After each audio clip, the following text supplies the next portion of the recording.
Okay, I was sitting here taking some sun in, and I was thinking about like why spirituality, what's the point and why spirituality? And here's what came through.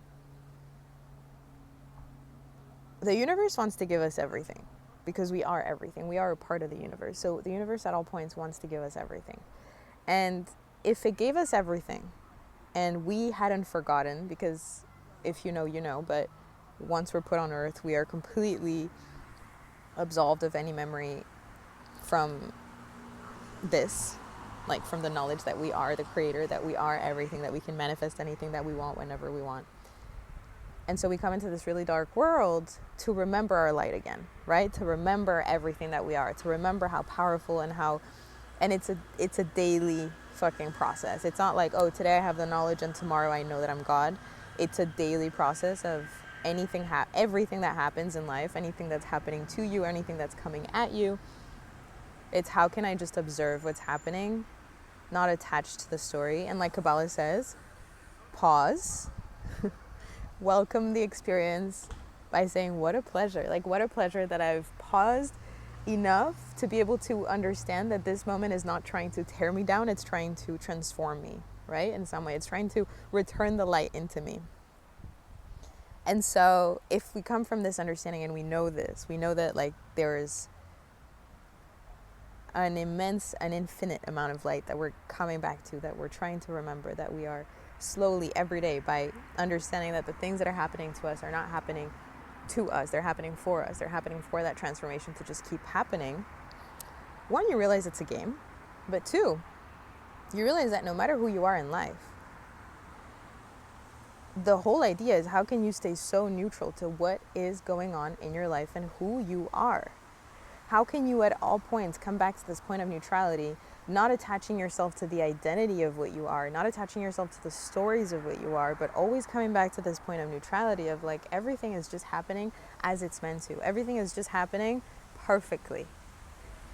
Whether you are a doctor, whether you are a scientist, whether you are, I don't care, whatever you are, whatever you do in life, it doesn't matter. Because I was thinking about this, I was like, does that mean that everybody is supposed to be a sage? Like, does that mean that everybody is supposed to at some point reach a point like Gandhi and all the greats? Like, is everybody supposed to just go into leaving their life and moving into like the spiritual path and then becoming sages and being wise?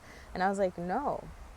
I think the opposite. I think the whole thing is, okay, how can you still live your life no matter who you are with this knowledge, knowing that everything that's happening to you is not against you, it's for you, and that if you're a doctor, if you're a marketing manager, if you're in whatever you do in your life, the thing itself doesn't matter. It's how you go through that thing, how you live your life through that. Does that make sense? So, and it's not to bypass the emotions. That's something else I wrote in my downloads. It's like, we're not here to bypass the emotions, because at all points we're going to feel something about it. Like if someone, I don't know, I was in the car today and I was driving and I didn't see the red light turn green because I was just staring into the distance and I was thinking about things. And I hear a beep from behind because obviously they wanted me to go, which is like so rightful and fair. And in the moment I was like, what the fuck? And I could hear my reaction internally. I was like, what the fuck? Who do they think they... And then I stopped and I was like, yo,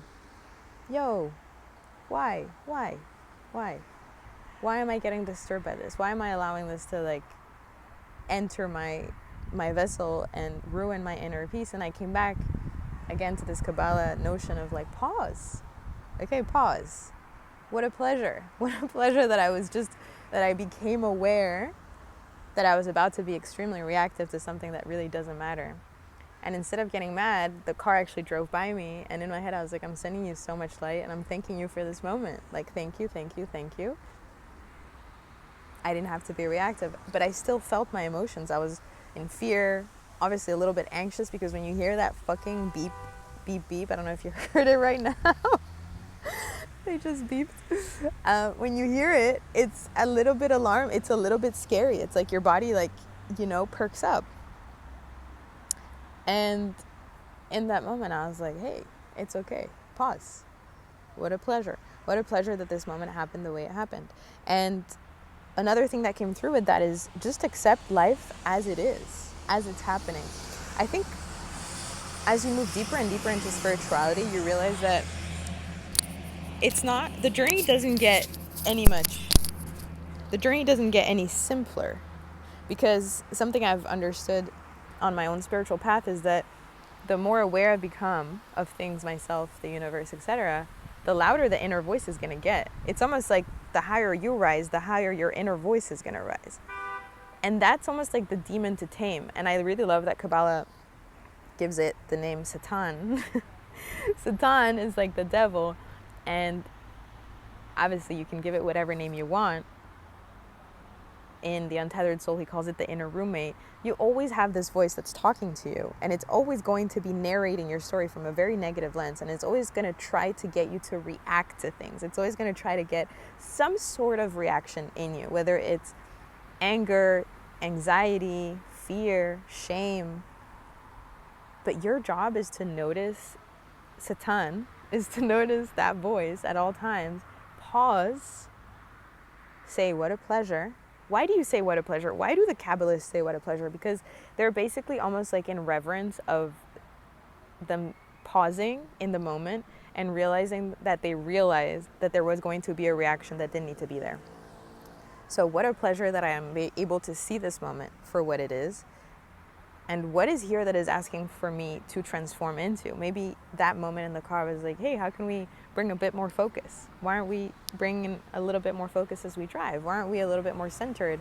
Why am I kind of in the clouds and thinking about different things? Let's bring our focus back, you know? And I'm like, hey, thank you, car. Thank you, moment. Thank you, universe, creator, for bringing this moment into my life the way you brought it. Okay, if you want to try a little experiment with me, you can close your eyes. And you can try to imagine that you are this immense white light. And if you're doing it in the sun, that's even better, because you can actually imagine it and see it for yourself. But you are this immense space of white light.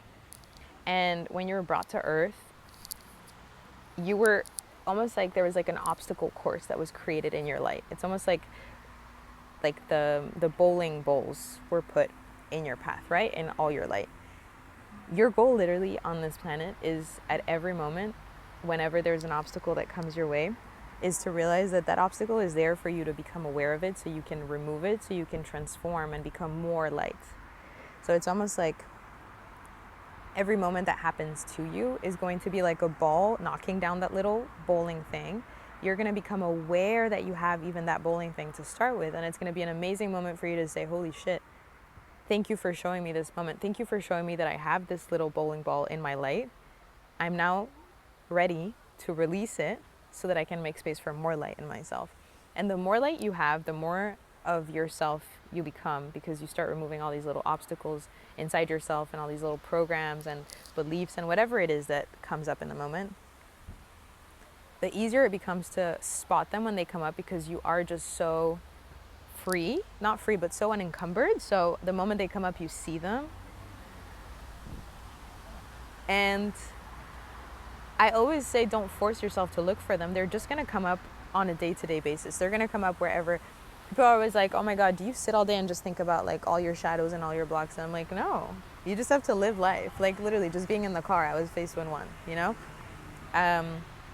Maybe a friend says something that hurts you. Spot that. Maybe somebody says something that annoys you. Spot that. Why? Why is it annoying you? Why can you not give more light? Why are you descending into those frequencies of annoyance and staying there? You know, it's like, okay, what really annoyed me about this? What is it saying about me? Because somehow this is saying something to me about me, right?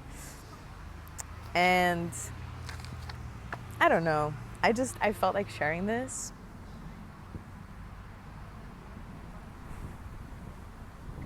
Just observe yourself, really. Like, just stay in constant observance. Observance, is that a word? Just continue to observe yourself.